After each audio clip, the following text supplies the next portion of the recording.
동진의 역사가 습작지가 쓴 양양기에 의하면 수경선생으로 알려진 사마휘는 인재를 구하는 유비에게 이런 말을 해줍니다. 저처럼 평범한 사람이 어찌 알겠냐마는 시대를 꿰뚫어보는 준걸로는 봉룡과 봉추가 있겠죠. 엎드린 용과 봉황의 새끼. 유비는 급히 그들이 누구냐고 물었습니다. 제갈공명과 방사원입니다. 어쩌면 유주에서 태어난 유비가 중원을 이리저리 떠돌다 형주까지 오게 된 건 그야말로 하늘이 준 기회였습니다. 유비는 봉룡과 봉추 이 둘 모두를 손에 넣게 되거든요. 유비가 삼고초래로 제갈량을 얻은 것은 본인 말대로 고기가 물을 만난 격이었습니다. 제갈량의 재주는 여태껏 유비가 한 번도 품어본 적 없는 수준의 것이었고 관우와 장비마저 유비가 제갈량을 대우하는 모습을 시기 섞인 시선으로 바라봐야 했죠. 한편 방통이 유비에게 왔을 때 뭐가 잘못되었는지 유비는 그를 뇌양현의 혈령으로 임명했을 뿐이었습니다. 강동의 유명 인사이며 수경 선생에게 직접 들은 방통을 왜 유비가 이 모양으로 대접했는지 모르겠지만 추측컨대 아마 방통의 겉모습이 유비에게 썩 매력적으로 와닿지 않았던 것 같습니다. 180이 넘는 장신에 누가 봐도 잘생긴 제갈량, 주랑이라 불린 아이돌급 미모의 주유, 조조근의 독보적 비주얼 대표인 순우까지 똑똑한 사람들은 얼굴도 잘생겼단 게 당시 정설이었으니까요. 대놓고 추남으로 묘사된 연희의 방통이 아주 지어낸 얘기 같진 않달까요? 이유야 뭐건 방통은 분노의 태엽을 감행했고 유비는 봉추 방통을 파면하는 것으로 대응했습니다.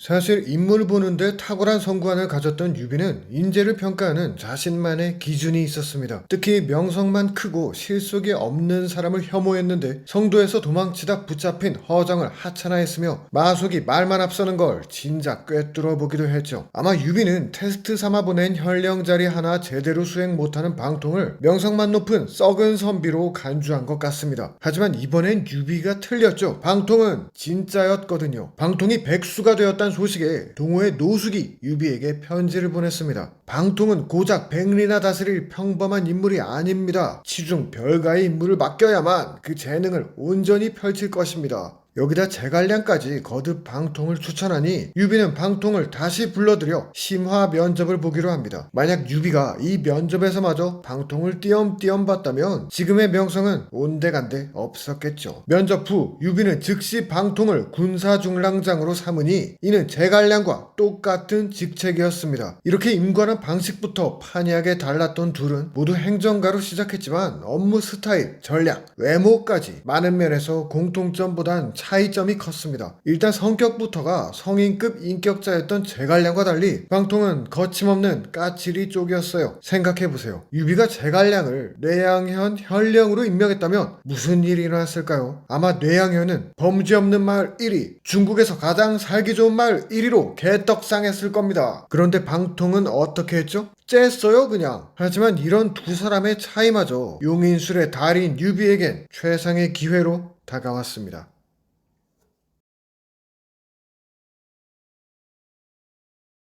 유비는 천하삼분의 중요한 길목에서 설계자인 제갈량 대신 방통을 오른팔로 삼고 익주에 들어가는 결단을 감행했습니다. 한번 찍은 사람은 팍팍 밀어주는 게 또 우리 유비형 스타일이기도 했죠. 하지만 유비는 정작 중요한 순간 동족인 유장을 공격하는 게 양심에 찔린다며 주저주저했습니다. 방통이 답답하다는 듯 말했어요. 강한 자가 약한 자를 공격하면 춘추오패가 했던 일입니다. 유장에겐 대사를 이루고 난 뒤 의리로 보답하면 되지 않습니까? 오늘 익주를 취하지 않으면 남이나 실컷 이롭게 할 테니 그리하십시오.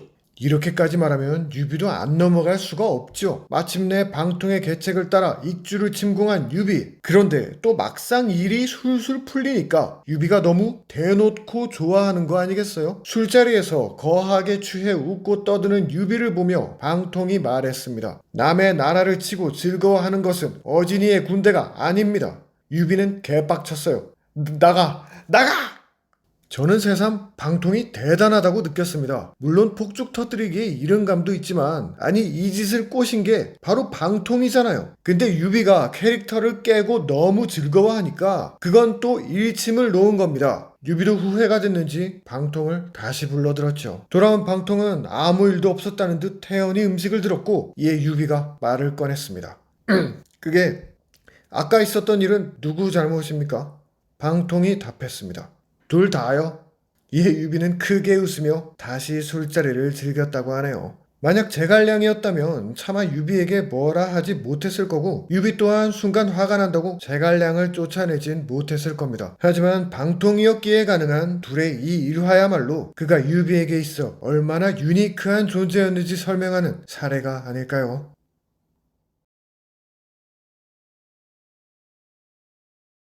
어떤 사람들은 유비가 군자의 탈을 쓴 늑대라며 음흉한 인물로 평가합니다. 하지만 그 근거랍시고 되는 게 끼케야 유비의 배신 경력을 줄줄줄 들먹이는 건데 실상 유비한테 배신당했다고 주장할 만한 사람은 조조와 유장뿐입니다. 오히려 근거를 대려면 이렇게 돼야죠. 유비가 음흉한 인물이라는 증거, 그것은 유비가 익주에 들어갈 때 제갈량이 아니라 방통을 데려갔다는 점이다. 자, 제갈량은 당양에서 유비에게 백성을 버려야 한다고 주장한 바 있지만 이를 거부한 유비를 설득하진 못했습니다. 이때 세력이 거의 와해될 뻔했단 걸 생각하면 제갈량의 패착이라 해도 과언이 아니죠. 하지만 말입니다. 방통이라면 어땠을까요? 어쩌면 유비는 알았던 겁니다. 유장의 통수를 치자고 자신에게 헌책할 사람은 고고한 진리주의자 제갈량이 아니라 군주를 갈구는 것도 서슴지 않는 급진주의자 방통이어야 한다는 것을요. 방통을 오른팔로 둔 유비는 그 전과는 놀랍도록 다른 사람이 되었습니다. 유비는 사졸들의 처자식을 인질로 잡는 극단적 방법까지 쓰며 유장을 공격했어요. 제갈량과 있을 땐 목숨이 걸린 상황에서도 백성을 버리지 못하던 그가 방통을 데리고선 백성을 볼모로 잡은 겁니다. 그뿐인가요? 방통이 제안한 계책 중엔 하룻길로 성도를 급습하거나 유장을 직접 해하는 모략에 가까운 것들까지 있었습니다. 실제로 방통이 골라드시라며 던져준 세 가지 계책 중 유비가 택한 건 거짓말로 유인한 후 적장이 방심했을 때 유비가 암살하는 것이었습니다. 책사 한 명이 군주를 이렇게까지 바꾼 사례가 있던가요? 그러고도 좋다고 술자리에서 희희낙낙한 걸 보면 유비가 익주를 얼마나 간절히 원했는지 명백해진 셈입니다. 그리고 그 파트너로 급진파 방통을 선택한 것이야말로 유비의 신의 한 수이자 그가 얼마나 능구렁이 같은 인물인지 보여주는 증거겠죠.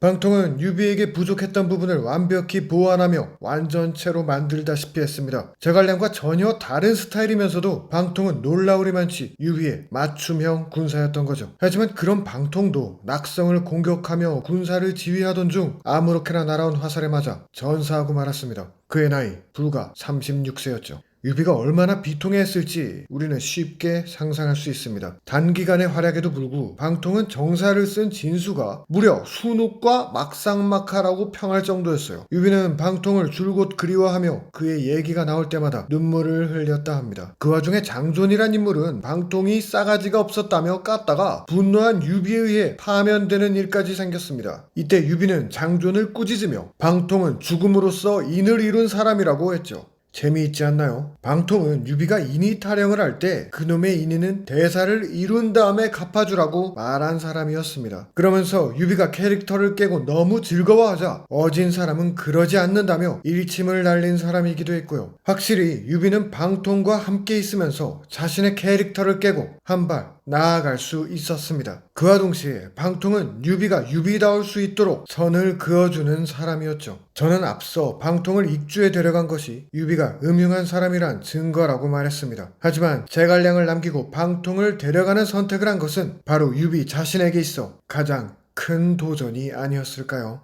방통이 만든 완전체 유비를 더 길게 보지 못한 건 아쉬운 일입니다. 술자리에서 쫓아낸 방통을 다시 불러들였던 것처럼 너무 일찍 떠난 방통을 그렇게 웃으며 다시 불러들일 수 있었다면 얼마나 좋았을까요?